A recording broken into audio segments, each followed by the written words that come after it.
Welcome to the Advanced Manufacturing Partnership for Southern California first biannual meeting. My name is Libby Williams, and I am the SoCal Project Manager. For those of you unfamiliar with us, SoCal is a federally designated Investing in Manufacturing Community Partnership, IMCP, region. This designation was given by the U.S. Department of Commerce Economic Development Administration. With a focus on the 10 counties in Southern California, our goal is to strengthen the aerospace and defense industrial ecosystem. We will accomplish this by bringing together academia, government, and industry to address the needs of aerospace and defense manufacturers. Now, what is an IMCP designation? The IMCP designation carries the advantage of preferential access to $1.2 billion in federal funding. The USC Center for Economic Development and the City of Los Angeles Mayor Eric Garcetti teamed as the co-applicants to apply for this designation in 2014. There were over 70 applications nationwide, and 12 were selected in the first round. There are now 24 partnerships throughout the country, each of us focused on efforts to support and expand manufacturing in the United States. SoCal has many partners, and you'll see that within your program booklet that you have. The ones that you see on the logos here are just a few of them. I do want to point out, though, it's not too late for you to become an SoCal partner if you are not one already. And I'll talk a little bit more about that when we get to our town hall discussion after lunch. One of the ways that we work to achieve our goals, though, in strengthening aerospace and defense manufacturing is by putting on events such as this one. We want to connect you with the resources. We want the industry representatives to find out what's out there and what's available. We want you to learn about best practices in the industry, and we want to strategize on ways to further how to strengthen our industry.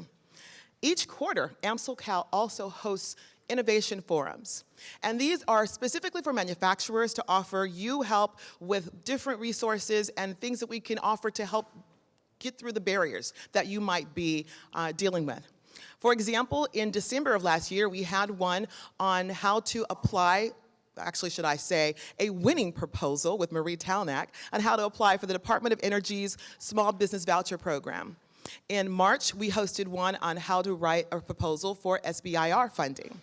And just this past April, we had one on technology transfer, where we had 5 different local Southern California universities come together and share their R&D from their engineering departments and their intellectual property that's available for small and medium manufacturers to use to enhance and grow your business. We definitely plan on hosting another one of those technology forums because we found that many of the universities don't have the ability to get the word out about what they have to offer and make it available to those of you in the small and medium manufacturers who might not have your own ability to do R&D. Our next forums, it's also in your program. We're going to have one in September that's going to focus on satellites. And then in December, we're going to focus on drones at the International Drone Expo at the LA Convention Center.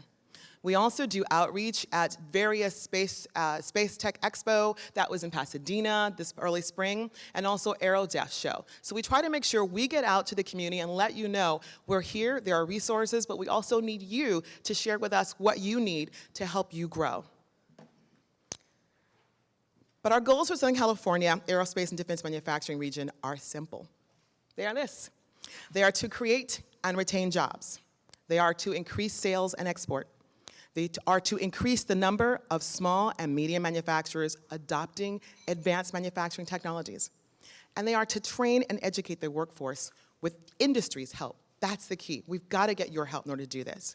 During the town hall, we're going to discuss exactly what we've been doing, what our goals and accomplishments have been to date, and also ask you for your help and how we can move forward.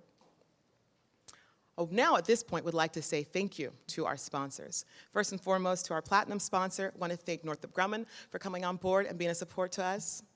We want to thank Chase Bank as our silver sponsor. We want to thank our supporting sponsors of PricewaterhouseCoopers, who have provided you with a copy of the aerospace report that you have in your hands. Also, California United Bank, Jane's Capital Partners, and last but not least, Chubb Insurance. Now, all of our sponsors have information in your agenda folders, and they all have representatives that are here today. They have stepped up to become sponsors because they have a focus on manufacturers, and they want to make sure that they let you know of the industry resources that they have to offer. So I encourage you to take some time to find them throughout the day and have a chat with them. At this time, I would like to bring up my colleague, Deepak Ball, to introduce our first speaker. Welcome to sunny Southern California.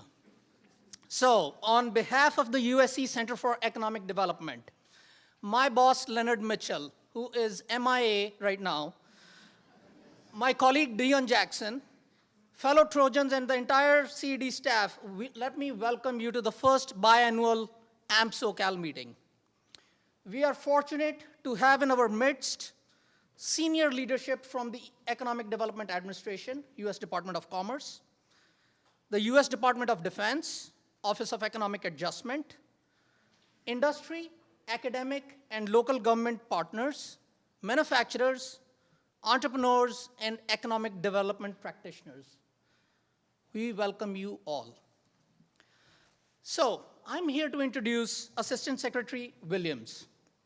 Before I do that, let me say a few words about the context and acknowledge key individuals. The Obama administration has made a big push to bring manufacturing back to the US, as evidenced by two initiatives.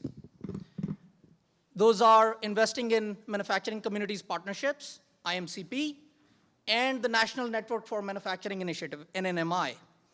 These initiatives encourage communities to develop strategies to strengthen their competitive edge by attracting global manufacturers and supply chain investments.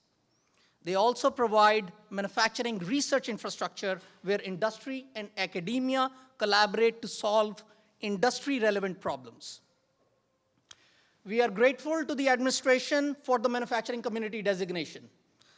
SoCal has been a catalyst for forging public-private partnerships. It is mobilizing new ideas, creativity, and private sector investments. IMCP has galvanized stakeholders into action while transcending the regional confines for a broader discussion of manufacturing policy at the national level. Advanced manufacturing remains a national security issue for the US, and maintaining technological superiority is critical for sustaining global competitiveness. Southern California is an unquestioned leader with a strong regional specialization in aerospace and defense, supported by state-of-the-art infrastructure, world-class institutions of higher learning, bracket USC, skilled talent pool, entrepreneurship, and a spirit of innovation. Large OEMs, those are the original equipment manufacturers, such as Northrop Grumman, Boeing, Lockheed Martin, General Atomics, SpaceX, and AeroVironment, play a key role in driving the Southern California supply economy and supporting the local supply chain. While there has been a renaissance in manufacturing, and we have seen manufacturing go up, increased labor productivity, automation, consolidation of the supply chain, and outsourcing to cheaper locations has led to declines in employment. An aging, underskilled workforce with a lack of succession planning is a cause for concern. Southern California's robust supply chain could be vulnerable if it does not respond to the cost-cutting imperatives or does not adopt cutting-edge technologies such as 3D printing.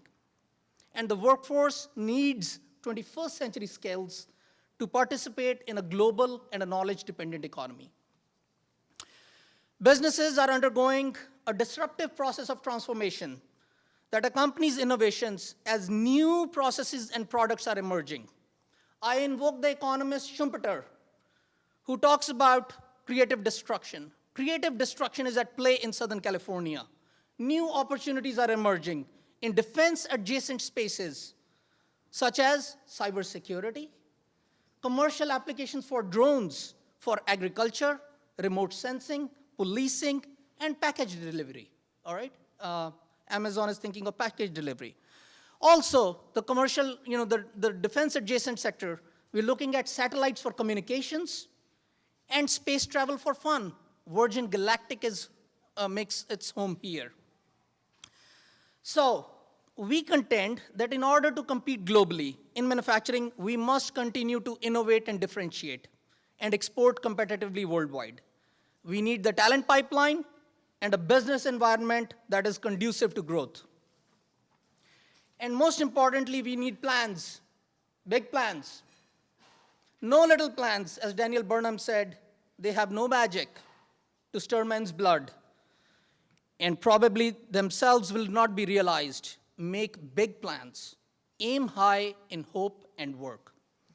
So on this note, I would like to extend our sincere gratitude to Len Smith, Director, EDA Western Region, and Will Marshall, Southern California and Nevada EDR, for their guidance and strong support of the center. Julie Vina, Counselor and Policy Advisor EDA, we appreciate and thank you for your tremendous work in the IMCP communities. We are also grateful to Mike Gilroy, Program Director, Defense Industry Adjustment, and Dan Glasson, Program Director, Community Investment at OEA, for their strong support of AMP SoCal. We really appreciate you. How about a round of applause?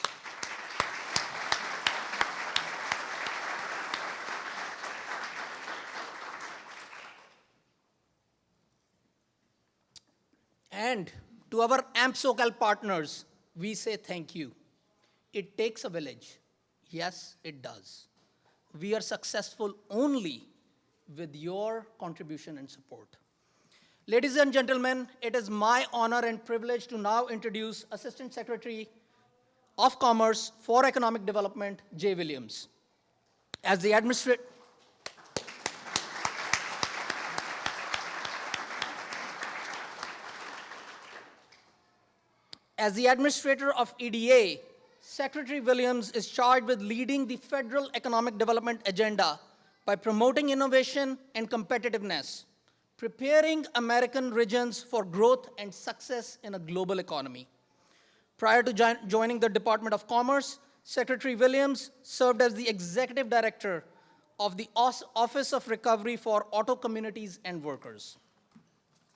In this capacity, he worked directly with state and local stakeholders in areas affected by the changing American automotive industry to deliver federal support to ensure they return to better economic conditions. He also served as in the White House as Deputy Director for the White House Office of Intergovernmental Affairs. In this position, he led efforts to engage mayors, city council members, and county officials around the country. Secretary Williams served as the mayor of Youngstown, Ohio from 2006 to 2011. During his tenure as mayor, he led efforts that had a direct impact on improving the quality of life for the citizens of Youngstown. He is the recipient of the 2007 John F. Kennedy New Frontier Award. Prior to being elected, Secretary Williams spent 5 years as the Director of Community Development for the city.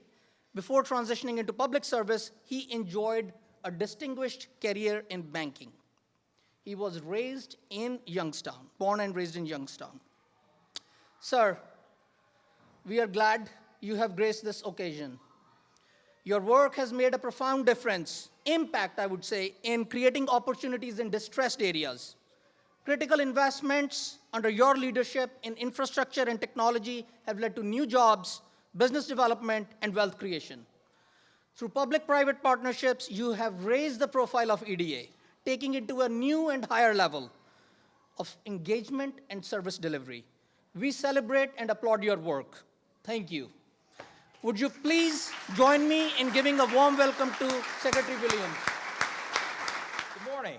Well, Deepak, thank you for such a warm and enthusiastic introduction, and thank you and Dion and Leonard for your leadership of the AMP SoCal consortium. It has been certainly one of the most productive relationships that we've had over the course of designating the 24 IMCP communities, and it certainly wouldn't happen without all of the partners that you talked about, but certainly your leadership has been key to that. Libby, thank you for your masterful introduction of what IMCP is. I have traveled this country and have had an opportunity to engage all 24 of the communities, have an opportunity to address the partnerships, but I don't know that I've ever heard someone so masterfully and smoothly just articulate what IMCP is, what the benefits are, and why it's important for us to continue to engage. So if I happen to borrow some of your phraseology, I will give you due credit, so you will not find any ironic similarities. I'll make sure that I attribute that to you, but thank you for your efforts in helping to organize that. I'm excited to be back here in Southern California, and just for the reason that we're here in Southern California. It is difficult not to find joy and excitement when we come here, particularly on the campus of USC, because it was a year ago that I was here in announcing the second round of IMCP designations, and that round included a close partnership to AMP SoCal, the Central Ag IMCP based out of Fresno and Sacramento. In fact, we were there just yesterday, had a chance to engage some of the partners and make some investment announcements. So the fact that I get to come here a year later is something that I truly have been looking forward to and have truly enjoyed. Also, let me echo the sentiments of Deepak when he acknowledged the work of the staff of the Seattle Regional Office, as he talked about, which is led by Lynn Smith, who has joined us, and Will Marshall, who you all know. And the other reason that my staff and I look forward to coming out to Southern California is to see the interaction between Lynn Smith and Will Marshall. And I won't get into the nitty-gritty details, but believe me, it is entertainment in and of itself. For two men who have known each other, they said yesterday, for 40 years.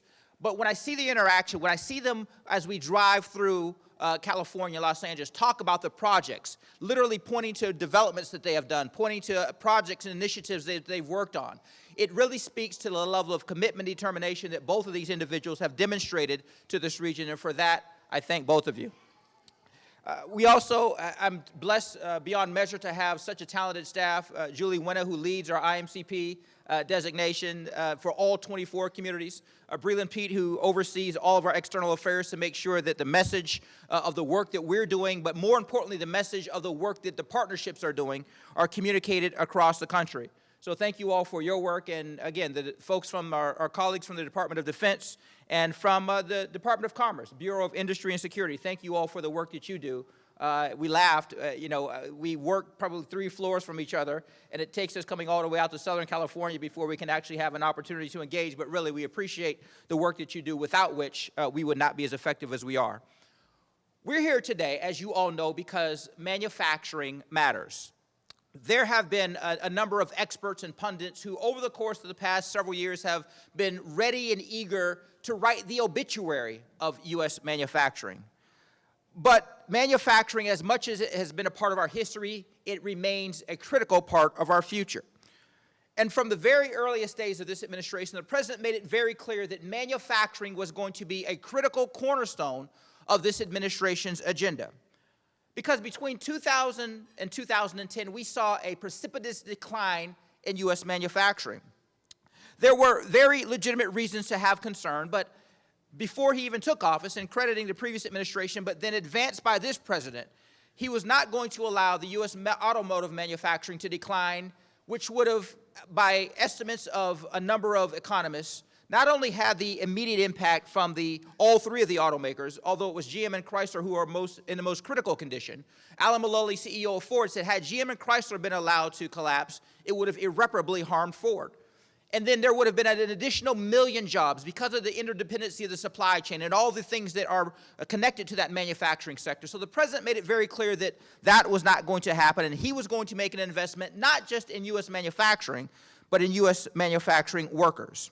And since February 2010, we have seen the growth of U.S. manufacturing at a rate that we have not seen in more than 25 years. More than 800,000 jobs have been added in U.S. manufacturing since 2010. And we've seen a recent survey from CEOs across the world that declare that the United States remains the most attractive country for investment for the 4th year in a row. That's a result of the resiliency and the innovation of U.S. manufacturing. So it's important to understand that I want to make sure that I just spend a few minutes talking about why this administration has invested not only in the broad manufacturing that we've seen in terms of this most recent renaissance, but in advanced manufacturing. The things that we're doing to streamline and making sure we're globally competitive, and also how we're going to continue to make sure we institutionalize the successes that we've seen over the past 7.5 years. So let me start with our role in this global economy. In case you haven't recognized or haven't been paying attention, there's been a lot of debate and discussion about our place on the global stage, specifically as it relates to international trade agreements. There are people who have varying opinions on the Trans-Pacific Partnership. And it's been said that people are all entitled to their own opinions, but none of us are entitled to our own set of facts. So here are some facts. 96% of the population of the globe exists outside of the U.S. 96% of the population exists outside of the borders of the United States of America. Here's another fact. We yet and still remain the largest economy on the face of the planet. Another fact. Previous international trade agreements have not always lived up to the hype. There have been communities, and I can attest to that personally, that have been adversely impacted by previous trade agreements. Another fact. Globalization is here to stay. And a final fact. Even if we choose to sit on the sidelines, you can rest assured that the second, third, fourth, up to the 100th largest economy, they're going to set the rules, they're going to set their participation, and they're going to move forward with agreements whether we participate or not. So whether we choose to accept those facts remain. That if we're going to be a leader in the global economy, we are going to have to engage in international trade. And engaging in international trade means that we are going to have international trade agreements, which is why the President continues to make the passage of the Trans-Pacific Partnership a priority. But in doing that, negotiating better agreements than we've had in the past. And I can tell you from a mayor that served and was raised in a community that has seen both the adverse impacts of previous trade agreements, understanding how manufacturing and good jobs have been adversely impacted. But I can also tell you as a mayor of that same city in Youngstown, Ohio, that the reason that Youngstown is experiencing a renaissance is because small and mid-sized businesses, their owners and CEOs, have come and said, Mayor Jay, this is why we're able to survive. We are now able to take our goods and our services and our products into markets that previously were unopened to us. So while trade agreements can cut both ways, the facts are we have to negotiate trade agreements that are in the best interest, that protect our interests, but at the same time allow us to tap into what are going to be the largest and the fastest growing markets over the next decade. Those markets primarily existing in the continent of Asia. So it continues to be something that we all must participate in. It continues to be something that we have to be very cognizant on, but international trade agreements remain a priority of this administration and are exceptionally important for the ongoing success of U.S. manufacturing. We're also instituting a network of national manufacturing institutes, NNMI institutes.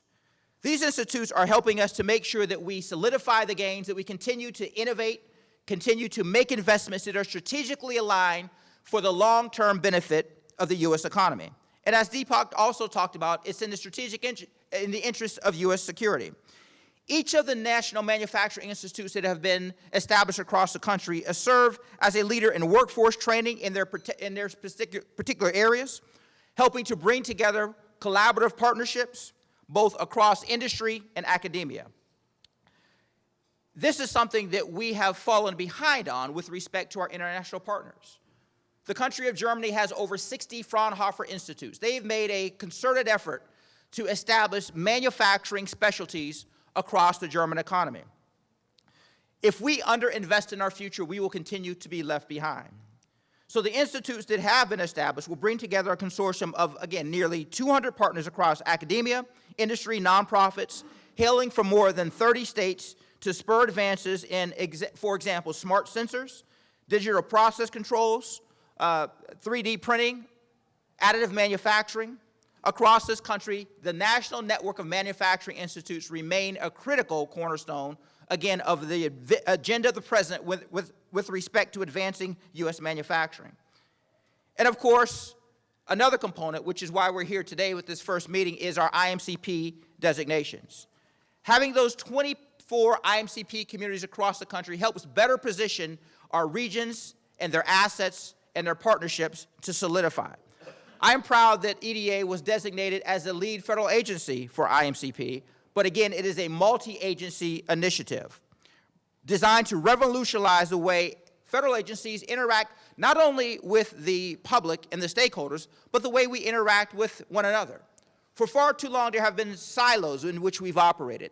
And each of the federal agencies with a very well-intended mission, with resources and experts within the silos of those agencies. But it's been ineffective, and we've been not productive enough in breaking down those silos. So IMCP gives us an opportunity to put manufacturing at the forefront, led by all of the partnerships and the stakeholders, and then requires us as federal partners to be that much more responsive, making sure that we pool the financial resources, that we pool the technical resources, and then those policy decisions aren't working at odds. And oftentimes we found that to be the case, that we would promulgate policies within federal agencies, and although there was a review of the agencies, at the end of the day, oftentimes those policies were not working together to leverage opportunities for the stakeholders out across the country. So again, I'm echoing what Deepak talked about, the importance of California with respect to manufacturing, and particularly with respect to aerospace manufacturing, home to more than 17% of the total aerospace production. 80% of the state's aerospace workers residing in here, the Southern California region. And we have seen more than $31 billion worth of goods since 2011 produced out of this region. So making sure we capture that, making sure that we do everything within our power to help leverage and advance and solidify that productivity is exactly what IMCP is about. A couple of examples about building on those strengths. The recent announcement of Boeing of transferring 1,000 engineering jobs to the region to take advantage of the large talent pool that exists here in Southern California. And we're exceptionally grateful for the work that SoCal is doing through the broad-based consortium of almost 90 dedicated organizations that have come together to really help transform and advance the aerospace and defense industry. This is why we're here. This is why we continue to hold this region up. So even those communities that weren't successful in their IMCP designations, they have found great benefit in going through that process. And we also appreciate that you are willing to share the lessons to those communities that weren't designated for the long-term benefit of the program. So let me conclude with this. We have seen significant recovery over the past 7 years. The fact that just 8 years ago we were facing the greatest economic decline this country had seen outside of the Great Depression. Unemployment exceeded 10%. We were losing upwards of 800,000 jobs per month at one point. We saw the collapse of Wall Street. We saw home equity that had been built up for years, eviscerated literally overnight. It's been the resilience of the U.S. economy, small businesses, mid-sized businesses, that have ultimately propelled us to now 76 months of consecutive job growth in the private sector. 14.5 million jobs created in the private sector, the longest growth streak in the history of this country. But the president made it very clear that there is more work to be done. He summoned us to the White House a few months ago and said that this is not the time for us to start taking a victory lap. That we have, at that point, 8 or 9 more months left in the administration, and we are to spend every moment of the day, every ounce, every resource that we have, traveling across the country and engaging partnerships, whether it be in manufacturing or the other segments of the economy, but specifically we're talking about manufacturing, to make sure that we bring to bear all the resources that this federal government has, to make sure that these advances are solidified, to make sure that those regions of the country that have not experienced a renaissance are able to partake of it, to make sure that those individuals who have not had a chance to move up to those ladders of economic opportunity have that opportunity to do so, and manufacturing is the most efficient, effective way for that to happen in this country. So we've seen a lot of growth, we've seen some success, but again, there's more work to be done. That's why we're here, to celebrate the successes that you've had and make sure that we help and do everything within our power to help facilitate its continuance. So thank you for your work. On behalf of Secretary Pritzker, Secretary of Commerce, who understands this firsthand, it's a privilege and an honor to work for a secretary who not only gets it, but puts the weight of her influence behind it, to make sure that every bureau within the Department of Commerce is lending itself and availing itself to advancing the manufacturing agenda. And again, it's an honor to work for a president who gets that, who from the very earliest days in the administration said U.S. manufacturing and U.S. manufacturing workers are how we're going to continue to out-compete and out-innovate. You all know this better than any. No longer is manufacturing just about chasing the lowest dollar costs. Making sure that the investment that has been offshored for decades is able to return here, both those U.S. companies and those foreign investors, continuing to see the United States of America as the premier place to invest and do business, and you all making sure that the Southern California region is at the top of that list. So we appreciate it. We're excited. We've got a few more months to go. But the important thing that we've done is we've made sure that the career staff at EDA, the Lynn Smiths and the Will Marshalls and all the folks who will be here after the political administration is done have bought into this, have formed those relationships and those partnerships. So while IMCP and the advancement of U.S. manufacturing took a great leap and started with this administration, we want to make sure that when this administration is long and gone, your success continues. So thank you very much. We've enjoyed it and looking forward to the rest of the day.